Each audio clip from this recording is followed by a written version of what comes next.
What's up, guys? Welcome back to our channel, where we always bring you all the latest news and gossip from the world of the royals. Today, we're talking about the insane rules that the royal staff must follow. We all know that the royal family has a certain level of pomp and circumstance, but did you know that their staff members are held to some pretty outrageous standards as well? From strict dress codes to bizarre protocols, these rules are enough to make even the most composed person go a little crazy. So, get ready to be amazed and possibly a little bit bewildered as we dive into the world of the royal staff and the insane rules they must follow. You won't believe the lengths they go in order to maintain the royal family's image and preserve its traditions. But it's not just about the rules themselves, it's about the reasoning behind them. Why are these rules in place, and what do they say about the royal family and its traditions? We'll be exploring all of these questions and more as we take a closer glance at the insane rules the royal staff must follow. So buckle up for an amazing and wild ride as we take a peek behind the curtain of the royal family and all its intricacies. You won't want to miss this one. Confidentiality agreements are first. Working for the royal family allows you to experience everything that takes place at the palace and, of course, within the family, up close and personal. The monarchy doesn't want any of its employees to go off and reveal the inner workings of the palace or to divulge family secrets without first getting permission. Since we already know how secretive the company prefers to keep things, the palace devised a new contract in 2004 that all employees are expected to sign. Whatever employee is caught in violation of this agreement must pay whatever money they receive for disclosing secrets to charity, underscoring the value of maintaining secrecy. No vacuuming in the morning is number 2. One important regulation for royal employees, especially on the cleaning crew, is to refrain from vacuuming in the morning, or at least not before 10 a.m. This is because not everyone in the palace is an early riser. Some prefer to sleep in. The harsh noises of vacuums won't be audible in the opulent passageways that surround the palace. The floors should be swept instead. And no, there aren't only hardwood floors. Many of them are completely carpeted. So every morning the carpets are swept clean and any sleeping royals are not disturbed by the sounds of vacuums. Third, cereal goes in Tupperware. You might believe that the Queen only consumes her meals with the finest china and cutlery, but morning is when she's a little more casual. The same Tupperware must be used to serve the Queen's special case cereal every morning. Yes, even the Queen stores her meals in Tupperware. She keeps the cereal for her staff keepers in a yellow container because she thinks it keeps the food fresh. But she is still in charge. Fourth, nannies attend school. Unlike other nannies who complete a weekend first aid and CPR certification course, being a nanny for the royal family entails a little more training. The royal nannies receive their training at a specialized college called Norland College, where they study royal childcare for 3 years.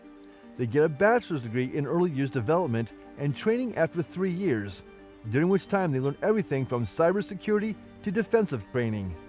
Why a nanny would need to study any of that may be a question in your mind. They aren't your typical nannies, though. They will be in charge of overseeing the upbringing of future heirs to the throne. Therefore, they must be knowledgeable in all matters pertaining to their welfare. Don't be seen or heard is rule number 5. Working for the royals may give some people the impression that they can join the royal crowd, but nothing could be away from the truth. Royal employees are expected to operate as an unnoticed force behind the scenes, keeping everything functioning smoothly. Royal personnel is intended to blend into the background unless absolutely essential so as not to interrupt the royals while they are working or entertaining. When they do emerge from the shadows, they must conduct themselves in a very formal manner. The corgi menu is listed as number 6. The corgis and doggies that the Queen keeps around are essentially an extension of the King. The animals are also given the royal treatment. The royal corgis also have their own unique menu, despite the fact that it is well known that the adored canines have free freedom to explore the castle and frequently wander into the kitchen in an attempt to grab first dibs on what is on the menu. That is expertly picked each month and cooked daily by palace cooks. As you are aware, these dogs are not your typical canines, hence neither kibble nor canned food is included in their diet. Every day, these dogs eat meat, chicken, rabbit, and lamb. 7th rule, no pets allowed at work. You'd think it would be a pet-friendly environment given how unrestricted the corgis are in the palace and the fact that staff members also reside there, but the reverse is true. Since at least 2018, employees are not permitted to bring their dogs to work. Bringing your pet to work used to be permitted because the royal family is a big fan of animals, but Lord Chamberlain, the head of the Queen's household, determined it posed too much of a hygiene and security risk. Only peeled carrots are the number 8. Like her dogs, the Queen adores her horses, and the staff is responsible for caring for them at Balmoral Castle. You already know that the Queen is quite particular about what she feeds her subjects as part of her care. Because the royal horses don't particularly enjoy carrot skins, the palace chefs are ordered to peel every carrot for the horses. Each carrot must be cut into uniform finger-length pieces and placed in a paper bag in order to prevent the Queen from getting bitten when she feeds the horses. The chef is responsible if the carrots are chopped incorrectly and cause an accident. Number 9.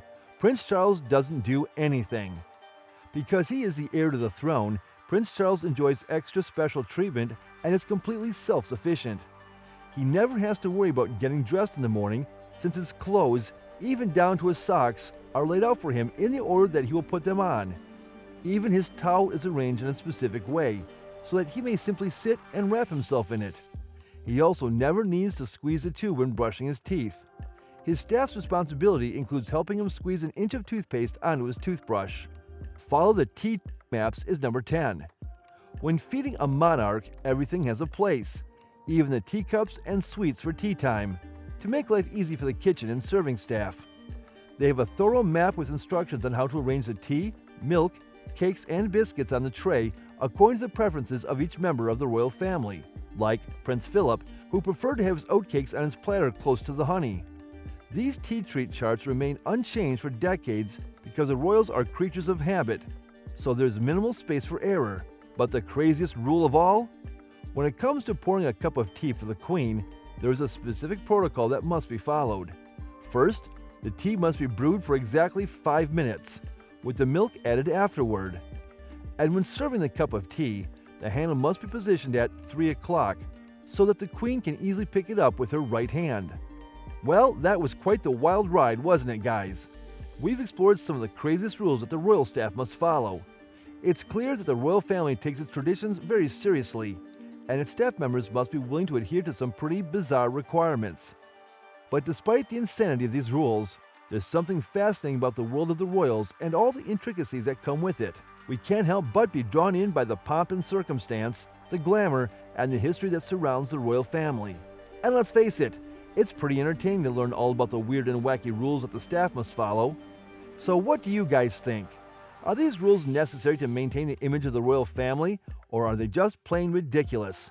Let us know in the comments below. And if you enjoyed this video, don't forget to give us a like and hit that subscribe button so you never miss out on our latest content. We've got plenty more royal gossip and news to come, so stay tuned and keep watching. Thanks for joining us, and we'll see you in the next video.